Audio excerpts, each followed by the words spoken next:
Hi, I'm Linda. I have never done a video before, but I'm going to be tackling my crawl space. The reason I am tackling the crawl space is because I'm a really stupid, maybe, person, but I obviously cannot pay the rate at which the job was quoted to me.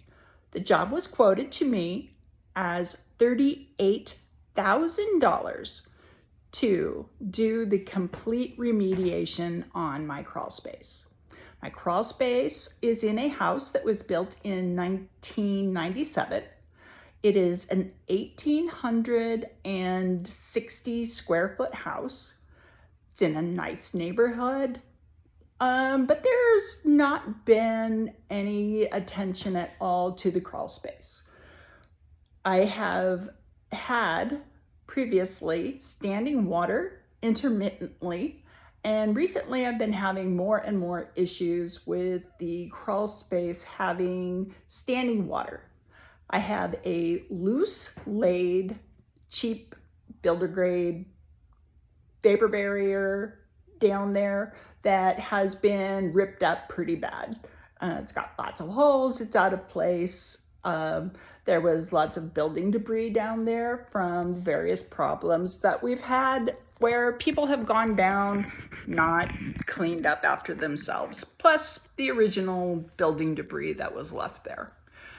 The water a year and a half ago was standing on top of the vapor barrier.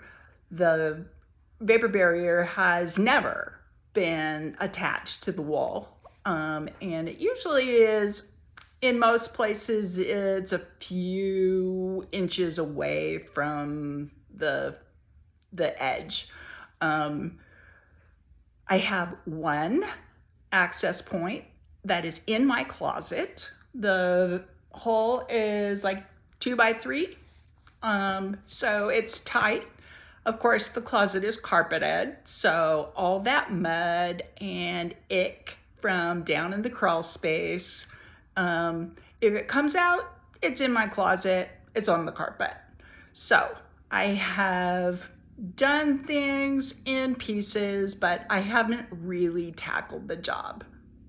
So a year and a half ago, I had an issue where I went down, I had standing water on top of the vapor barrier and under the vapor barrier. And when I pulled it back, trying to see any idea of where the water was coming from, whether it was coming from the foundation or if it was groundwater, and I still don't know exactly what it was. What I found were salamanders. So I live in Idaho. This is a dry space. So salamanders in my crawl space was quite the surprise. They are small, but they only live in wet spaces, and they were very happily living in my crawl space underneath the vapor barrier. So in that quadrant of my crawl space where the water was standing on top of the vapor barrier, I gathered it all up, stuffed it in trash bags, took it out of the crawl space. Then I went on Facebook Marketplace and bought some used industrial drying fans. I got a, nice heavy duty cord rated for the fans. I plugged those in and I ran those drying fans for about a month, just trying to dry out the dirt. I did not consult anyone else, basically because I was really busy. So it was an issue that it didn't appear like it was an emergency. I did not see any mold. What I did do was put a spray bottle full of half water, half bleach, and I sprayed my joists in that quadrant of my crawl space. My intention was that I was going to put new vapor barrier down after it dried out enough to be in that space without getting all muddy. So I had every intention of doing that, of course. And then I shattered my ankle. So there were no crawl space adventures for me for about 5 months while I had surgery on the ankle, pins, plates, all those lovely things. Was doing that rehab. And then another life situation happened in which we ended up with a foster child. In any case, no, nothing was happening with the crawl space, nor did I get down there to check on things, nor did I put a vapor barrier down on that exposed ground. That's okay. Well, now I'm in a position where I have time. I am able to do things. I thought, okay, I'm going to call somebody, have them bid the job.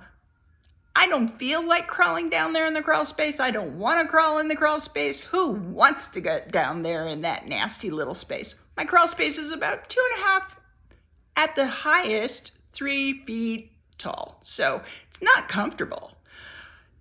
Call the company. They came out, very detailed, excellent, top-notch company, and they bid $38,000 to do the crawl space. Their suggestions were absolutely reasonable. I have no dispute with the things they recommended, the remediation systems that they suggested. I have nothing bad to say about them other than $38,000, not gonna happen in my lifetime. Maybe I could afford it. I'm not going to afford it. I'm too stubborn. So I started researching. I started looking online. I started watching videos. That's what I do. Well, figured out that, yeah, I can do quite a bit of that. Maybe not all of it, but I can do quite a bit of it. So that's where I'm headed. I am starting on this adventure. I have gotten down there a few times recently, and last time I was down there, I hacked up so much dirt out of my throat, even though I was wearing an N95 mask. Decided that I definitely need a respirator because that was not acceptable. My throat was raw and literally hacking dirt-laden loogies out of the back of my throat. Not okay. So what I have done so far is I bought myself one of those laser measuring things because I'm doing this by myself.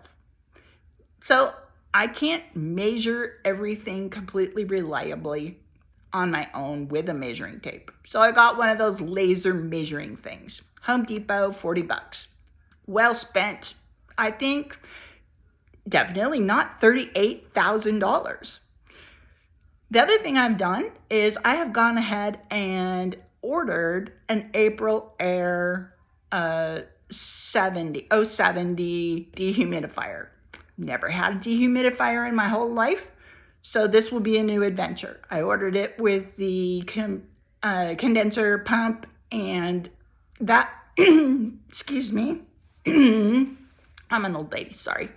I turned 60 this past year, so I've broken a lot of bones, I've had breast cancer, I've done a lot of crap in my life that has not been awesome for my body. So I'm gonna keep doing awesome crap, but I'm gonna take a little more care of my body. I'm gonna wear a respirator. I'm gonna do a little bit better job of PPE.